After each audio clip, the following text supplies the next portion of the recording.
So for part two, we have to solve the equation on the given domain, put your final solution in radians.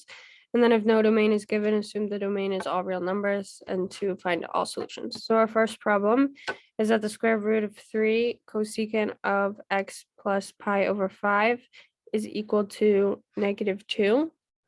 So the first thing we're going to do is substitute an alpha for the quantity that's inside of cosecant. So we have this x plus pi over 5 is going to be alpha. So in that case, we're going to have square root of 3 cosecant of alpha is equal to -2. So we're going to continue solving to isolate cosecant. So we're going to divide out the square root of 3 from both sides. So then we're going to have that cosecant of alpha is equal to -2 over root 3. And we know that cosecant is also equal to 1 over sine. So we can rewrite this as 1 over sine alpha is equal to 2 over root 3. And then we can solve this by flipping both sides of the equation. So we would then have sine of alpha is going to be equal to -√3 over 2. So we know that this is a value on the unit circle that we can find easily. So we can now go and look on the unit circle and find when sine would be -√3 over 2. So we can look up here at the unit circle and see that sine is a y value. So we can see that sine is -√3 over 2. Down here at 5 pi over 3 in the fourth quadrant, we can also then see that sine is also -√3 over 2 in the third quadrant down here at 4 pi over 3. So for the two values that we have, we're going to have 4 pi over 3 and 5 pi over 3. So you can go down here and write these up here. We're going to have 4 pi over 3 and 5 pi over 3. And now we can draw this on the unit circle, just make a smaller one. So that we can visualize it a little bit better. So we have our x and y here, and then we're going to have 4 pi over 3 here and 5 pi over 3 here. So what we can now do is we still want to find all of the solutions. So what we're going to do next is figure out what alpha is, right? So alpha is going to be equal to 4 pi over 3 and 5 pi over 3, but since we weren't given a domain here, we have to assume all real numbers. So because our only solutions for one revolution around the unit circle is 4 pi over 3 and 5 pi over 3, we can also add to this however many revolutions is in the real numbers. So that's infinitely many. So we can put in a k to represent this.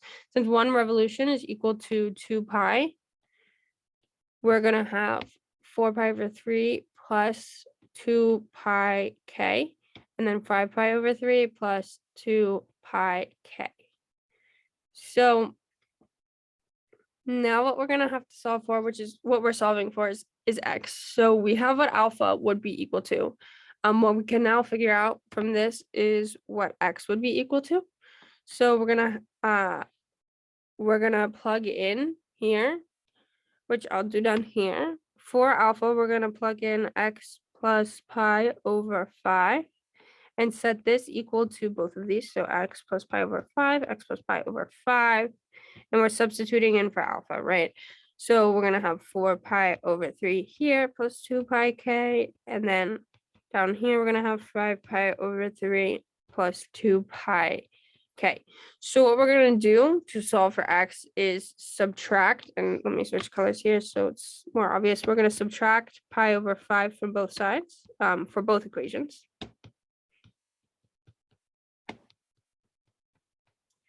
And then this is going to give us that x up here is going to be equal to both 4 pi over 3 minus pi over 5 plus 2 pi k, and 5 pi over 3 minus pi over 5 plus 2 pi k.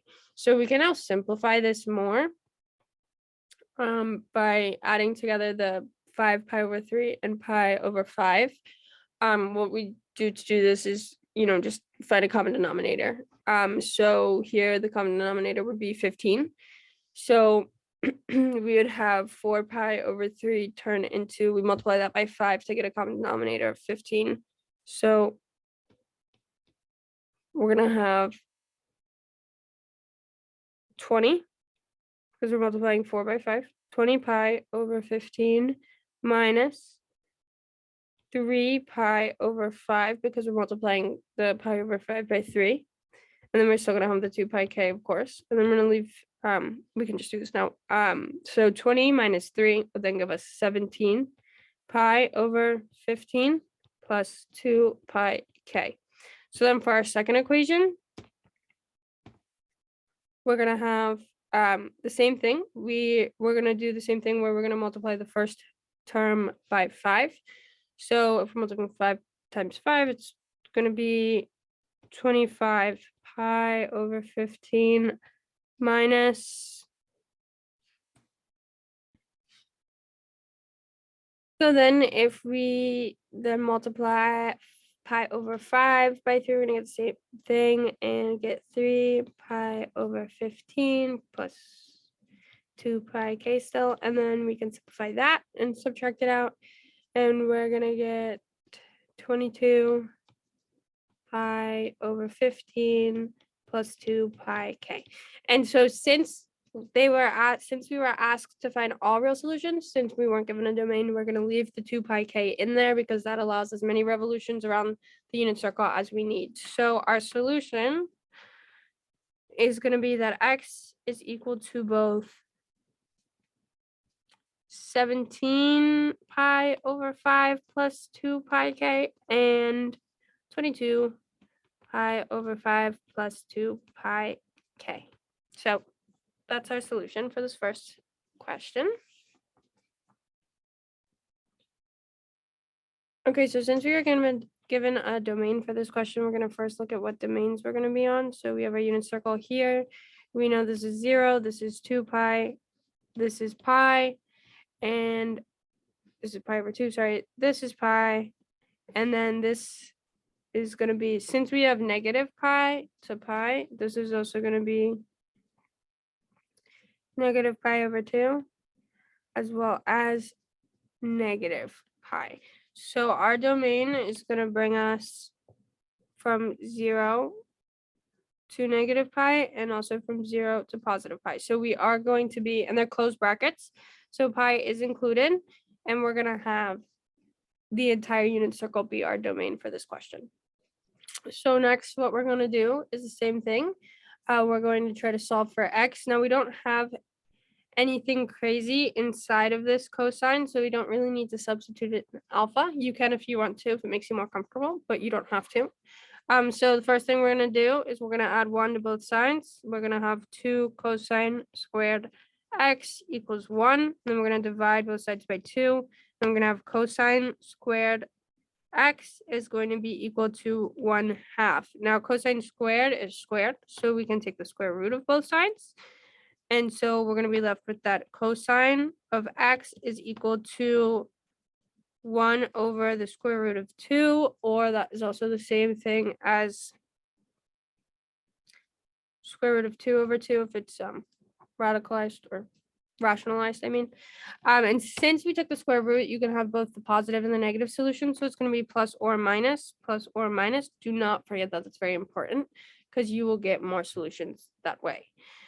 So if we look at our unit circle, we're going to have everywhere that cosine is going to be positive or negative root 2 over 2. So if we go back up here, we can find that cosine is the x value. So we have pi over 4. We have 3 pi over 4. We have 5 pi over 5. Sorry, 5 pi over 4. And then we also are going to have 7 pi over 4. So since we have the positive and negative values and our domain is from 0 to pi and also 0 to negative pi, so it's just going the bottom half around the revolution, we are going to have all of these values included in our answer. So we are going to have negative 3 pi over 4, negative pi over 4, pi over 4, and 3 pi over 4. And I'll show you why this is in a second here. If we draw another unit circle out here. So our values that we had were pi over 4, 3 pi over 4, 5 pi over 4, and then let me double check, 7 pi over 4 for this one. So if our domain was from 0 to 2 pi, we would include these values, all of these values. But since it's negative pi to positive pi, we are counting from going this way and this way. So instead of this 7 pi over 4, we're actually going to have negative pi over 4. And then here, instead of this 5 pi over 4, we're going to have negative 3 pi over 4. Okay. So that's why this is what our answers are going to be, as opposed to the 5 pi over 4 and the 7 pi over 4 in the positive values. So for number 5, we are not given a domain, but we are given a function that is sort of similar to a quadratic where we can factor it out. So that's what we're going to have to do here, because there is no other way to simplify it and find a solution. So we're going to treat it like a quadratic and we're going to factor it. So we're going to have, you do what multiplies to the last value, A and C, and then what adds to the middle value.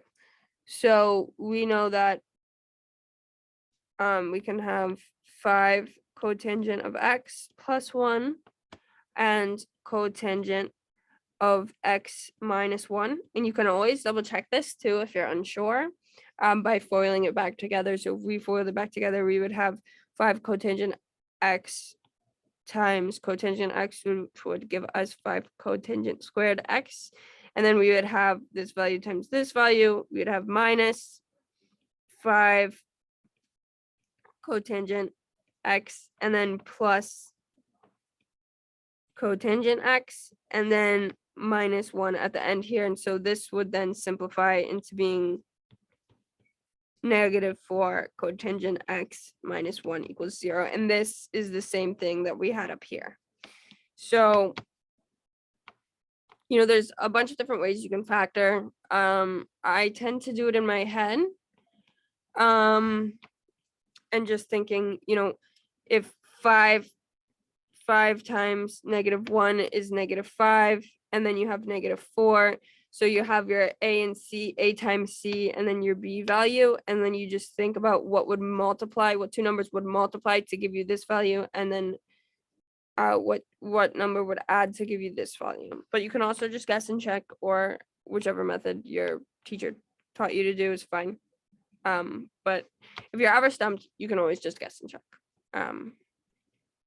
So then we can continue to solve, and we can set each individual equation now equal to 0. And solve. So here we're going to have that cotangent x is equal to 1, and then here we're going to have that cotangent x is going to be equal to negative 1/5. So in this case, we have cotangent, which is going to be cosine over sine. So we have two different ones that we need to solve for now. We have this one and this one here. This first one is going to be a little bit more difficult because, as you can tell, we don't have an immediate value that we would know is negative 1/5 off of the top of our heads on the unit circle, but we do have one where it could be 1. So for 1, we're going to have that it's going to be equal to 1 over 1, positive 1 over 1. So we have to find a spot in the unit circle where our sine and cosine values are going to be equal to each other and positive, or both negative, because either one would give us either one would give us a positive 1 for the cotangent value. So if we draw a unit circle here, we're going to go up here to the unit circle that we know, and we can see that at pi over 4, 45 degrees, we're going to have root 2 over 2 and root 2 over 2, where our sine and cosine values are going to be equal to each other. So if we divided them over each other, it would give us positive 1. The second place that we have two equal values is at 5 pi over 4, where we're going to have negative root 2 over 2 and negative root 2 over 2. So because they're both negative, it will still give us a positive value. Because we have a positive value for the cotangent of x, we cannot use 3 pi over 4 or 7 pi over 4, or 7 pi over 4, even though they're the same numbers. They have one negative in the multiplication equation, so we will end up with a negative number, and our cotangent of x is a positive value. So we can only use pi over 4 and 5 pi over 4. So if we go back down here, we can label that on our little circle here. We're going to have pi over 4 up here, and 5 pi over 4 down here, and our axes, of course. So we can have here, draw out the triangles. What we're going to do here is, since this is going to be one of our solutions, and this is going to be our second collection of solutions, we're going to have that pi over 4 is going to be one solution. And then the second solution is, if you look at it this way, the second solution, 5 pi over 4, is 1 unit of pi away from pi over 4, right? Because they're exactly diagonally across from each other on the unit circle. So they're like half of the unit circle away from each other. And we know that 180 degrees away from something is the same as pi, is the equivalent as pi. So instead of adding to pi over 4 plus 2 pi k, which would just bring us back, for the next revolution, back to pi over 4, back to pi over 4, back to pi over 4.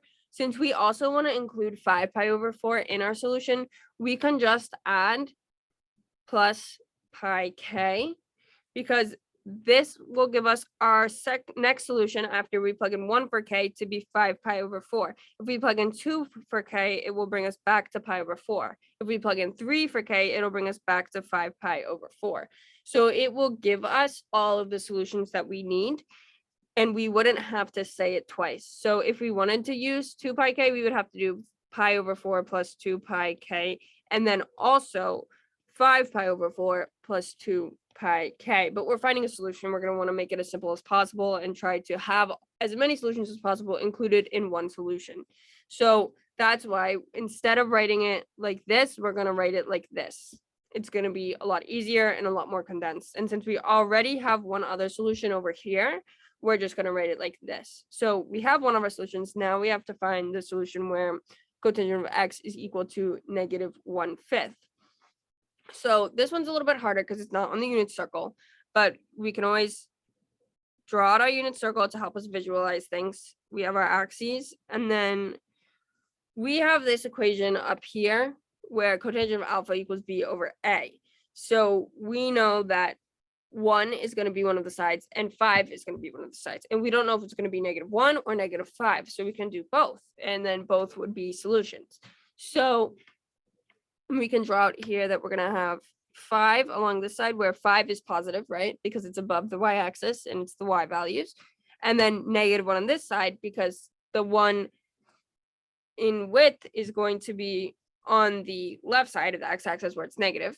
And then we can have on this side the 5 where it would be negative because it's below the y-axis. And then the 1 here would be positive because it's on the right side of the x-axis. So we have these two values. We cannot go backwards to find an exact value in radians for cotangent of x is equal to -1/5. So instead, what we're going to do is we're just going to write it as cotangent of -1/1/5.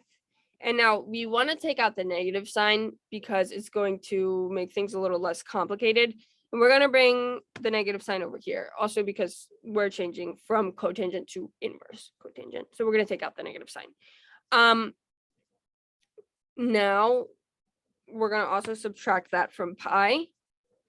And once again, so this is just going to give us kind of the equivalent of cotangent of x is equal to -1/5. Then, just like we did in our second solution over here, where we did plus pi k, since there are two solutions that are equidistant from each other, instead of writing 2 pi k out twice with two different solutions, what we can do, and especially since this time we're going to be using the same solution of pi minus cotangent inverse of 1/5, we have that they are 1 pi unit away from each other. So we're just going to add pi k as opposed to adding 2 pi k because we want to include both of these solutions. So now we have that our x is going to be equal to both pi minus cotangent inverse of 1/5 plus pi k, as well as pi over 4 plus pi k. So these are our two solutions for this problem.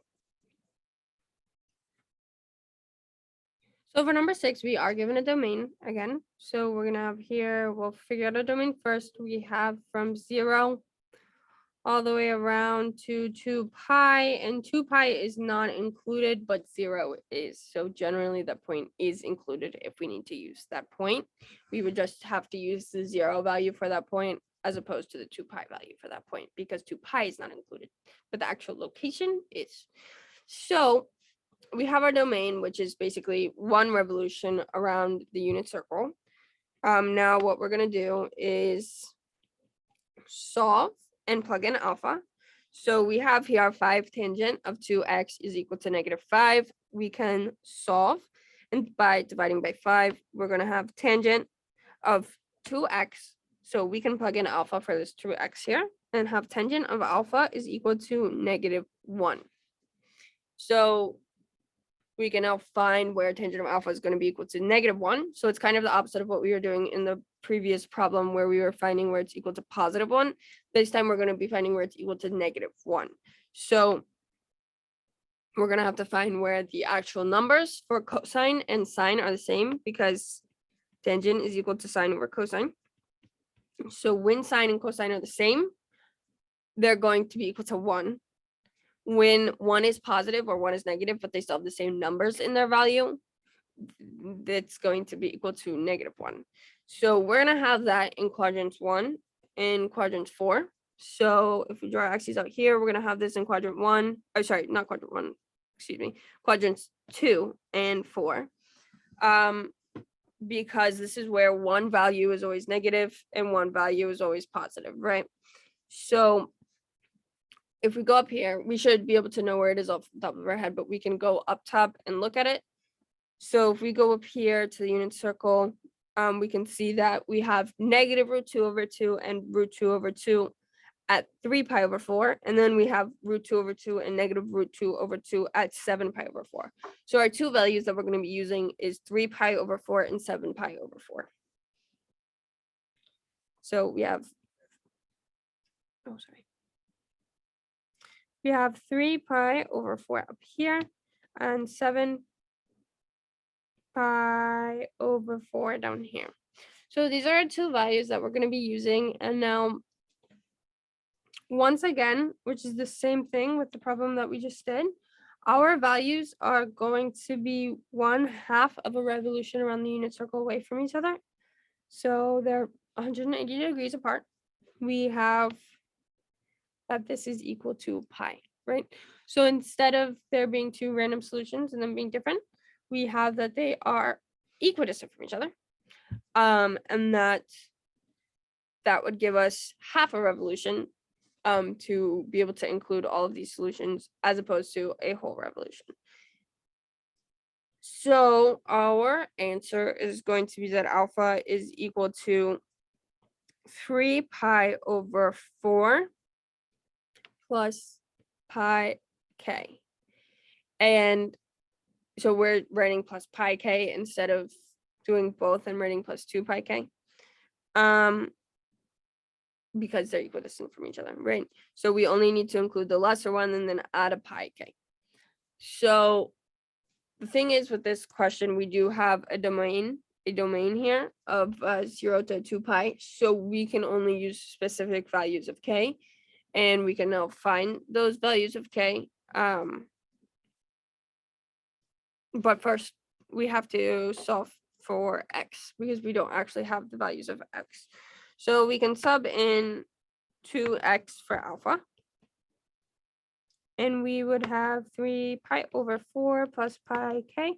And now we'll solve for x and by dividing by 2 from both sides. So that would give us x is equal to 3 pi plus 4 pi k over 8. And now we're just getting this because when we divide the entire thing by 2 over here, it's the same thing as multiplying by 1/2 and then multiplying through. So when you're multiplying through, you're going to get, when you multiply the first term by 1/2, you're going to get 3 pi over 8. And then when you multiply the second term, you're going to get pi k over 2. But we want to be able to combine these. So we can just turn the second term into multiply by 4 to get a common denominator of 8. And then we can combine the two terms to simplify. So that's what's going to bring us to down here.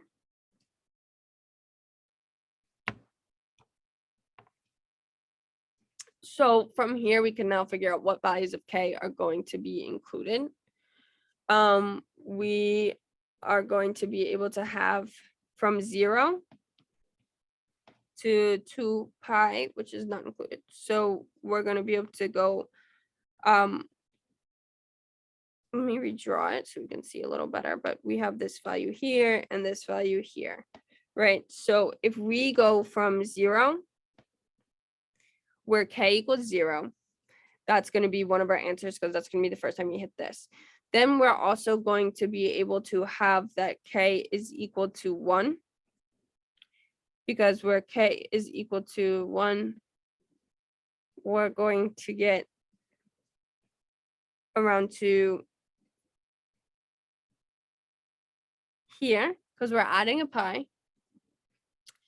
Then because we have 2 pi for each of our solutions, we can also include 2 and 3 because that will give us from here one more revolution to here, and from here one more revolution to here, right? So that's just because we have 2 solutions here as opposed to just one. So here we're going to go down here and we're going to have that k is equal to 0, k is equal to 1, k is equal to 2, and k is equal to 3. And then we can sub it in and solve to find our specific answers. So we have for the first one, I'll change colors so it's more obvious, 3 pi plus 4 pi times 0 over 8. And now since our domain is 2 pi, we don't always have to look at it physically and space-wise. We can look at it from an algebraic mathematical perspective. So as long as when we're plugging in k to these answers, we are not getting anything that's above 2 pi or equivalent to 2 pi, we can continue plugging in k's and including k's in our answer. So when we're plugging in these k's, we just want to double check that none of them are going to give us a value that is greater than 2 pi because that would not be included in the domain. So when we do this, we're going to have then this whole term is going to go to 0. We're going to have 3 pi over 8. That's between, and I'll write it up here so we can keep it in mind. We're between 0 and 2 pi. So 3 pi over 4 is, 3 pi over 8 is going to be included in this domain. Then for the next one, we're going to have 3 pi plus 4 pi times 1 over 8. So for this one, we're going to have 3 pi plus 4 pi is going to give us 7 pi over 8. That's hardly even 1 pi, so we're still inside of the domain, which is good. Then if we plug in 2 for k, we're going to have 3 pi plus 4 pi times 2 over 8. And then we're going to multiply that out. We're going to get 8 pi plus 3 pi, which is going to give us 11 pi over 8. We're still inside of this domain. And then for the last one, we're going to have 3 pi plus 4 pi times 3 over 8. And that is going to give us 12 pi plus 3 pi, which is going to be 15 pi over 8. Now, if this k equals 3 would have brought us to 16 pi over 8 as opposed to 15 pi over 8, it could not be included inside of the domain because that would be the equivalent of 2 pi. But because 15 pi over 8, it's close to 2 pi, but it's not at 2 pi yet, we can't include that. So that's kind of how we know also that the next value, as you can tell by the pattern of how big of a difference these values are skipping from when we change k equals 0 to k equals 1 or to k equals 2 or to k equals 3, it's going to change a good enough amount to bring that value past 2 pi. So we're not going to want to deal with figuring out if k equals 4 is in the domain or not, because we can assume that it's not. So for the next section, we are going to do the same thing that we were doing in the previous section, except for this time we're going to be doing it with degrees. We're going to do the same thing where if we have a domain, we consider the domain, but instead of using radians, we're going to use degrees. So we're going to start by solving for theta, or at least cosine of theta first, right? We're going to have, we have no domain, so it's going to be all real degrees, basically. What we're going to start with is bring everything to one side and setting it equal to 0 because we do have a squared in here, so we are going to have to factor it. So if we start by bringing everything to one side, we can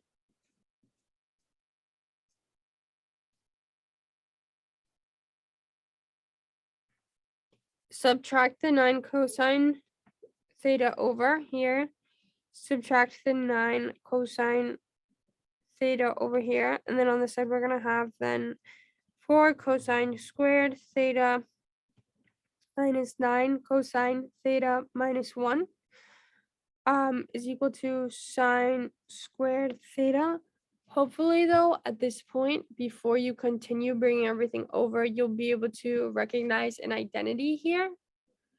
And that identity here is actually going to be able to give us that sine squared theta is equal to 1 minus cosine squared theta. So this, we can take out the sine squared theta and replace that with 1 minus cosine squared theta. So while you're doing these, especially if they have different types of trigonometric functions within one equation that you're having to solve for, definitely watch out for identities because it's most likely going to be an identity that you can switch it out for so that you can put everything in like terms so that it can be combined and then factored. So now we can subtract all of this over. We're going to add cosine squared theta and subtract 1. If we do this, we're then going to be left with 5 cosine squared theta minus 9 cosine theta minus 2 is equal to 0. And now we can factor this the same way we factored earlier. We just need to find two numbers that are going to be able to add to the center number and multiply to a times c. So for a times c, we're going to have 10. And then for the middle number, we have 9. So we can factor this into, or negative 9, sorry, and negative 10, sorry. We're going to be able to factor this into 5 cosine theta plus 1 times cosine theta minus 2 is equal to 0. So now we can solve these equations individually. So this one is going to give us, this first one is going to give us cosine of theta is equal to negative 1/5. Once again, it's just similar to what we had earlier, right? And then we're going to have cosine theta equals 2. So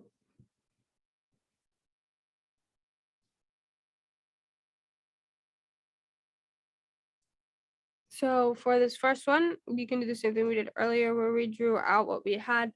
Now cosine is just cosine this time. So whenever cosine is negative, since cosine is an x value, cosine can only be negative in quadrants 2 and 3.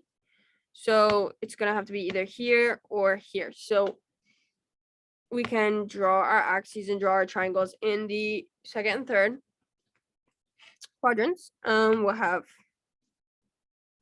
5 being the hypotenuse, because we know from SOHCAHTOA that cosine is going to give us the adjacent over the hypotenuse, right? So we're gonna have 5, and then this is our angle, of course, from the center of the unit circle coming out. So then we're gonna have -1 being the width, and then we're also gonna have 5 being the hypotenuse down here as well. Oh, sorry, I do that backwards, but we're gonna also have 5 being the hypotenuse down here as well, and this being our angle. So the adjacent would be -1. This length here is -1. So we still cannot find the actual spot on the unit circle where this is equal to. So we're going to use inverse cosine to represent this. And we're going to write this as 180. Instead of pi, we're using 180 because we're doing degrees. So we're going to do 180 minus, and we're going to bring out the negative to the outside once again. Do 180 minus inverse cosine of 1/5. And then this did not give us a domain, so we do have all real numbers. So we will be getting plus 360 degrees, okay? And then for the second one, we're going to have 180.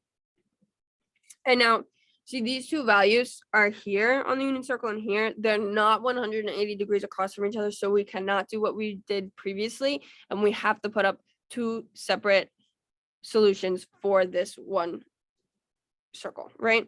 So we're going to have 180, minus, or plus, sorry, 180 plus cosine of -1, 1/5, plus 360 degrees, okay. And now, one of them has to be plus and one of them has to be negative, because we don't know which is which, right? We don't know if it's the -1 that's negative or the 5 that's negative, right? So one is going to be negative, one is going to be positive, just to make sure you can check all of your bases. Cosine of pi over 2, or cosine of theta equals 2. I apologize. This one we don't need to worry about. We don't need to worry about this cosine theta equals 2, because cosine of theta can never equal 2, because cosine only takes values between -1 and 1. So it can never be equal to 2. So we don't have to worry about that at all. And that would then give us these two as our main solutions.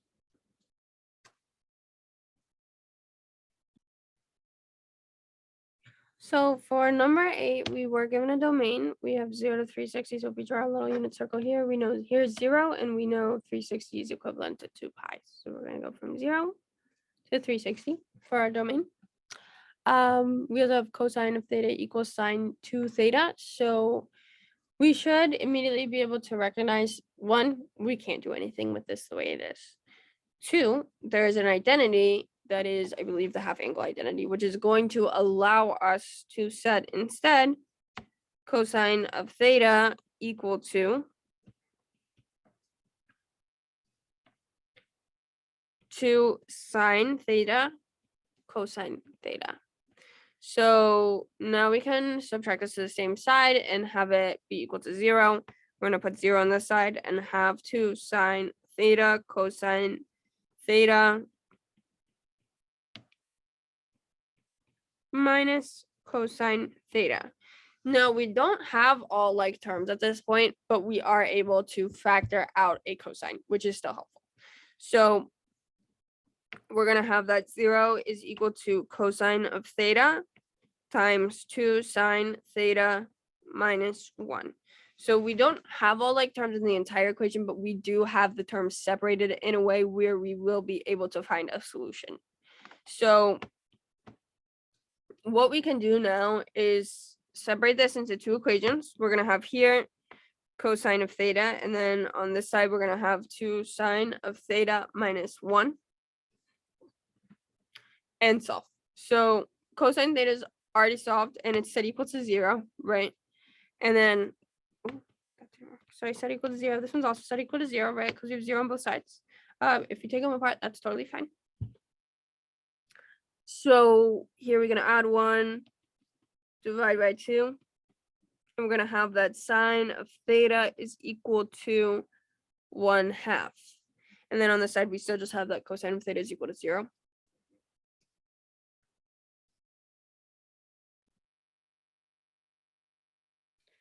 So cosine of theta is equal to 0 at 2 points. We know cosine is the x value.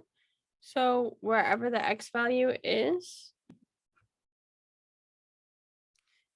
since the cosine is the x value, it's going to be at the top and bottom of the unit circle. So if we draw a little unit circle here just to show us, it's going to be here and here, right? It's the x value. So it's going to be where the x value hasn't moved at all, either direction. So it's going to be the top and the bottom.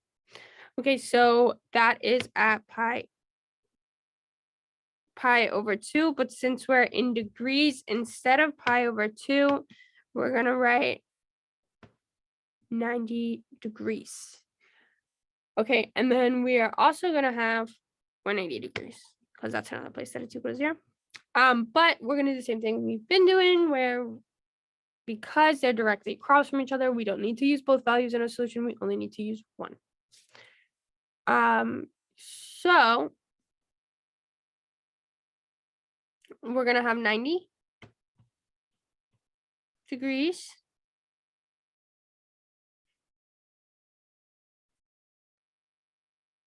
plus 180k degrees, right? Because that's our movement around the circle. So then for sine of theta is equal to 1/2, we just have to find where that's true. So if we go up to the unit circle, sine of theta is the y value. So where the y value is equal to 1/2, we have pi over 3. Oh, sorry, no, we have pi over 6. We have 5 pi over 6. So we have pi over 6 and 5 pi over 6. And that's going to be at pi over 6 and also 150 degrees, right?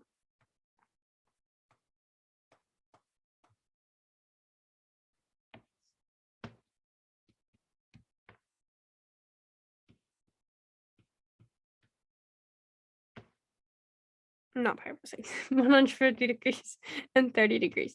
So for this one over here, for cosine theta is equal to 0, I did say that incorrectly. That's my fault. But this is 270 degrees. This is 180. So we have 90 and 270 degrees. So since our domain is just from 0 to 360, we are going to have 90, 270, 150, and 30 as all of our answers for what theta could be. Okay? And that's all of them.